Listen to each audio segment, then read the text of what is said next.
Ahora volveremos al autobús accidentado y explicaremos cómo usar las técnicas de triaje START.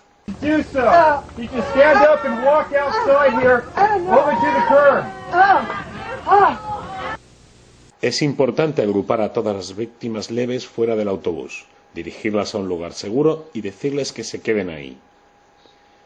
Tan solo preguntando ¿quién puede caminar?, el rescatador ha conseguido catalogar a 9 personas como leves en cuestión de segundos. How are you two doing?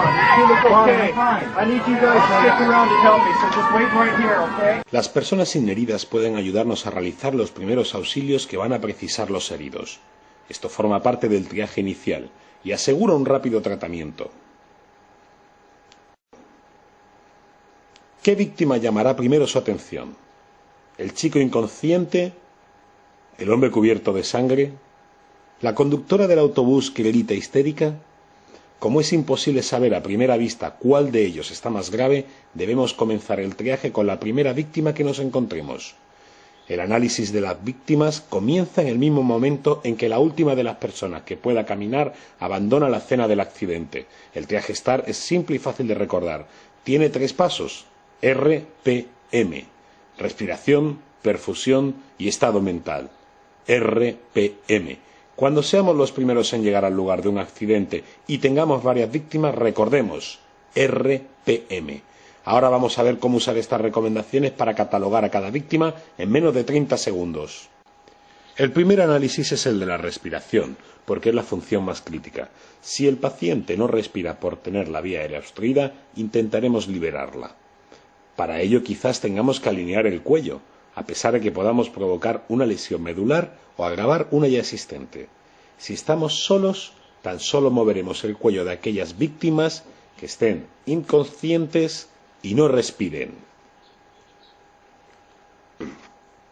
Si no hacemos nada, el paciente que no tiene permeable la vía aérea morirá. Si alineamos el cuello, puede que agravemos una lesión medular ya existente, pero es un riesgo que tenemos que correr. Si liberamos la vía aérea, quizás comience a respirar, y si la mantenemos abierta, quizás tenga una oportunidad de sobrevivir. Si no lo hacemos, no tendrá esa oportunidad. Si la respiración no se restablece con una simple maniobra, el método START no contempla iniciar RCP. El primer rescatador puede sentir la tentación de comenzar a hacer RCP en un paciente inconsciente que no respire. Eso sería un error. Estos pacientes acaban muriendo. Si el primer rescatador comenzase una reanimación cardiopulmonar, no tendrá oportunidad de prestar ayuda a aquellas víctimas que sí tienen posibilidades de supervivencia. 9 personas clasificadas como leves y un fallecido. Pasamos a la siguiente víctima.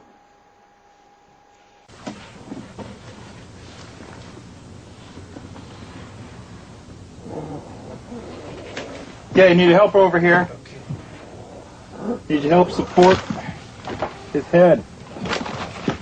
Okay, just like this. Need your help keep his airway open. Just like that, okay? Great. Don't let the airway close. Si el paciente comienza a respirar después de liberar la vía aérea, lo catalogamos como rojo y pasamos a la siguiente víctima.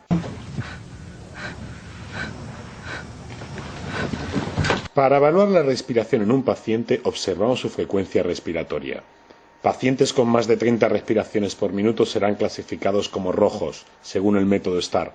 Pasamos a la siguiente víctima.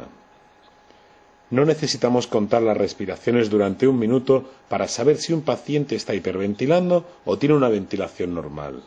Con la práctica lo sabremos a primera vista.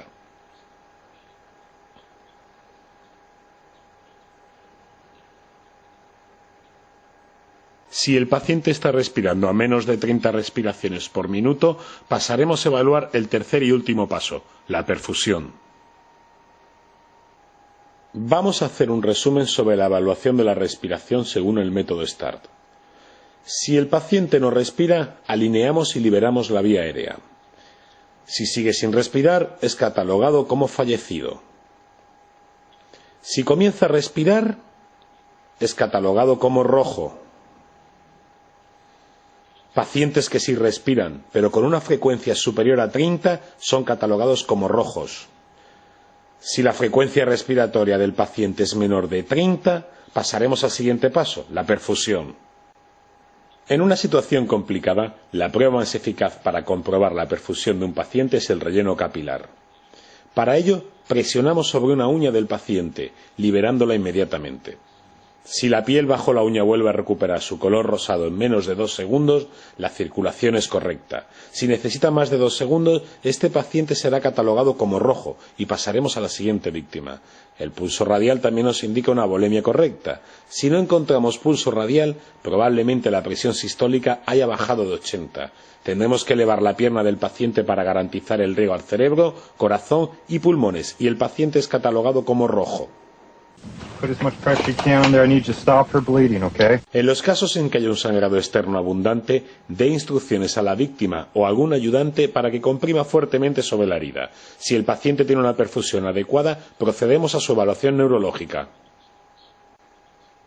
Resumiendo sobre la perfusión.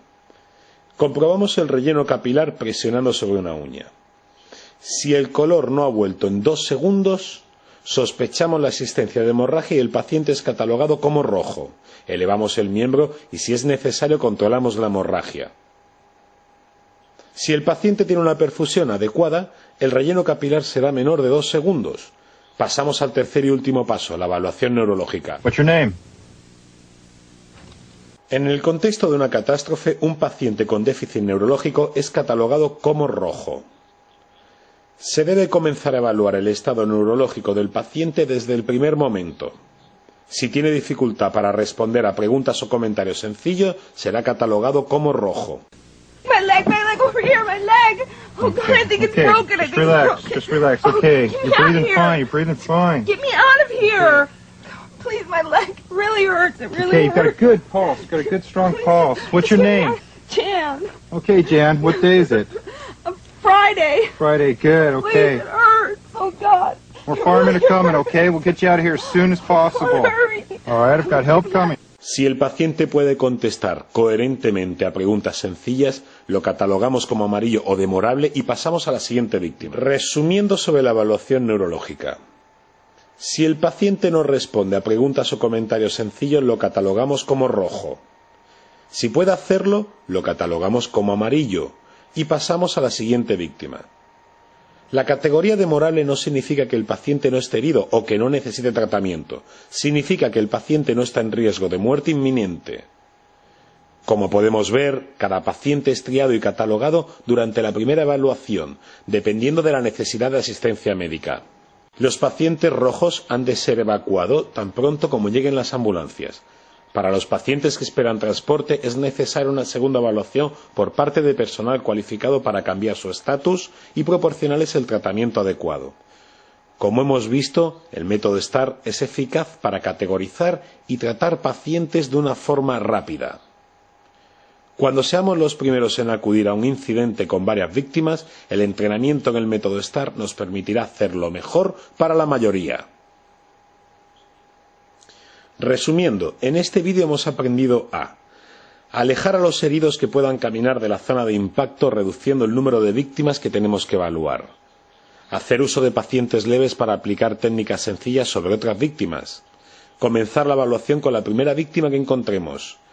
Usar la técnica de RPM para hacer una rápida evaluación, respiración, perfusión y estado mental. Usar las tarjetas de triaje como una forma de catalogar pacientes. El método STAR responde al primer interviniente respecto a la pregunta ¿qué hago ahora? Esta persona tiene 2 prioridades: clasificar a las víctimas y garantizar asistencia médica en el